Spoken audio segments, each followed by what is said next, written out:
कैसे खुशी छुपाए राम आएंगे। નમસ્કાર મિત્રો, કાલે છે રામનવમી અને આજે છે આઠમ। માતાજી આપ સૌના ઘરમાં સુખ શાંતિ સમૃદ્ધિ આપે। પણ કાલની વાત ખાસ કરવા આવ્યો છું કે મિત્રો, એક બાજુ કેસરી સાફાવાળા અને એક બાજુ કેસરી ટોપીવાળા।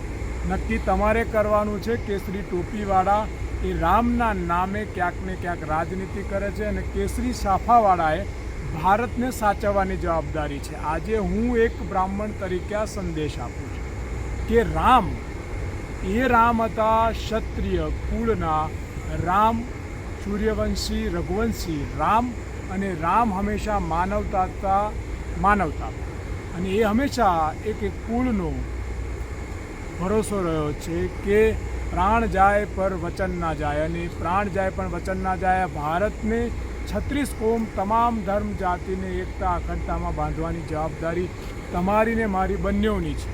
અને ખાસ કરીને હું એ મિત્રોને કહીશ કે જે કેસરી છાફો અને કેસરી સામ્રાજ્યને ભૂલી અને કેસરી ટોપી પહેરીને અછકલા વેડા કરતા હોય એમને ખાસ આ સમજવાની જરૂર છે। રામ ક્યારે દંગાઈ નહોતા, યા રામ ક્યારે કટ્ટર નહોતા, યા રામ ક્યારે હિંસક નહોતા। રામ દયાળુ, પ્રેમ, સત્ય અને અહિંસામાં માનવાવાળા વ્યક્તિ હતા।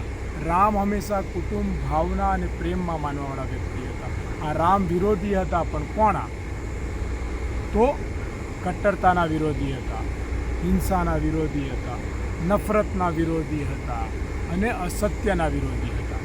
તો આવો સાથે મળીને કાલના દિવસે આ સમગ્ર જવાબદારી આપણા સૌની છે, રામ ભક્તોની પણ છે અને રામ ક્ષત્રિય કુળના રામ એ ક્ષત્રિય કુળની પણ જવાબદારી છે કે કાલની રામનવમી કોઈપણ ધર્મ યા કોઈપણ જાતિના વ્યક્તિને ઠેસ પહોંચાયા વગર જે રામનો સંદેશ હતો માનવતાનો, એને લઈને રામનવમી ઉજવીએ। કેસરી ટોપીવાળા યા એમના સમર્થનમાં અછકલા બનેલા લોકોથી આપણે સૌ સાવધાન રહીએ। કોઈ જગ્યાએ કટ્ટરતા ફેલાવતા હોય, નફરત ફેલાવતા હોય, એમને રોકવાની જવાબદારી આપણા સૌની છે। તો કાલના દિવસે ખરેખર જે રામનો જન્મ થયો હતો, જે રામ જ અંત છે, જે રામ જ સુંદરતા છે, જે રામ જ પ્રગતિ છે અને જે રામ જ એકતા છે, એ રામનું નામ લઈએ અને રામના સંદેશ સાથે એમની ઉજવણી કરીએ, ખુશિયાં મનાવીએ। એક બાજુ એ રામની ઉજવણી અમને કરી કે જે રામ આયા જ નહોતા। આપ સૌ જાણો છો, કેસરી ટોપીવાળાએ અયોધ્યામાં રામ ત્યારે બેસાડ્યા કે રામ આયા નહોતા। ખરેખર રામ આયા છે આ રામનવમી 17 એપ્રિલે, અને મેં તે વખતે પણ કહ્યું હતું મિત્રો કે રામનવમીએ રામ બિરાજમાન થાય, રામનવમીએ રામ આવે। પણ જે અયોધ્યામાં રામ એમને લાવવાની પ્રયત્ન કર્યો, હવે તમે સમજી શકતા હશો કે ચૂંટણી નજીક હતી। જો અત્યારે રામનવમી આવે તો આચારસંહિતામાં ભારતીય જનતા પાર્ટી રામના નામે પોતાના ટાઈફા ના કરી શકે, એટલા માટે એમને રામ વહેલા લાવી દીધા અયોધ્યામાં અને એમના ટાઈફા કર્યા। એમના કર્મોની સજા રામ આપશે, જેમ બીજાને આપી છે એમ આમનો પણ વારો આવશે। આપણે એમાં પડતા નથી, પણ આ કેસરી ટોપીવાળાઓની આવી રામ અને શ્યામની વાત, રામ અને રહીમની કટ્ટરતાની વાતથી રાજ કરીને જે કુકર્મ કરી રહ્યા છે, આપણે સૌ એના ભાગીદાર ના બનીએ।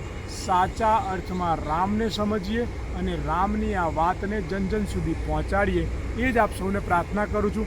આવો સાથે મળીને ક્ષત્રિય કુળના શ્રી રામ પ્રભુને આપણે સૌ એમનો જન્મ ઉત્સવ મનાવીએ, સાથે મળીને મનાવીએ। અને ખાસ કરીને કહીશ કે ક્ષત્રિય કુળના, હું વારંવાર બોલું છું, એટલે ક્ષત્રિય કુળના રામ એટલે રામને સમજવાની જરૂર છે। જે રામને સમજી શકે એ જ ક્ષત્રિય હોઈ શકે, જે ક્ષત્રિય રામને ના સમજી શકે ક્યારેય ક્ષત્રિય હોઈ શકે નહીં। આ ભૂદેવ તરીકે, બ્રાહ્મણ તરીકે આપ સૌને મારો સંદેશ છે, કારણ કે બ્રાહ્મણનું કર્તવ્ય છે કે સાચી દિશામાં જ પોતાની નૈતિકતાથી લીડરતા કરે, એ જ બ્રાહ્મણ હોઈ શકે। સાચા જ્ઞાનનું એ પોતે ચર્ચા કરી શકે, એ જ બ્રાહ્મણ હોઈ શકે ને, પણ નિડરતાથી, વેચાયા વગર, ગભરાયા વગર, એકતા અખંડતા અને માનવતાને બચાવવાનો જે પ્રયાસ કરે, એ બ્રાહ્મણ હોઈ શકે। હું મારું કર્તવ્ય નિભાવું છું, આપ સૌ પણ પોતપોતાનું કર્તવ્ય નિભાવીશું।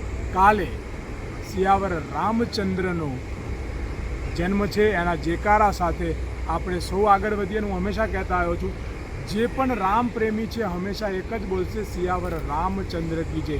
જેકારો હંમેશા પાછળ લાગે. આપ સૌ જાણો છો બજરંગ બલી કી જય, પવન પુત્ર હનુમાન કી જય, અંબે માત કી જય, કૃષ્ણ કનૈયા લાલ કી જય.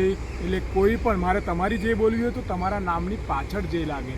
કારણ કે જેકારો આગળ એ અહંકાર હોઈ શકે છે, નફરત હોઈ શકે છે, હિંસા હોઈ શકે છે. એટલે આપણા ભગવાન ક્યારેક હિંસક, ક્યારેક નફરત ફેલાવવાળા, કટ્ટરતા ફેલાવવાળા નહોતા. એટલે આપણા તમામ પ્રભુઓનો નારો જેકારો પાછળ લાગે છે. મિત્રો, હવે તમારે નક્કી કરવાનું છે કે તમે જેકારો આગળ લગાવીને નકારાત્મક યા વિરોધ યા કટ્ટરતા ફેલાવવા માંગો છો, યા પછી પ્રભુએ ફેલાયેલો પ્રેમ અને માનવતા. તો મારો નારો તો સ્પષ્ટ છે, સિયાવર રામચંદ્ર કી જય, અંબે માત કી જય. સર્વ વિશ્વાન કલ્યાણ અર્થે સર્વદેવો નમસ્તુતે નમસ્તુતે નમઃ. હર હર મહાદેવ.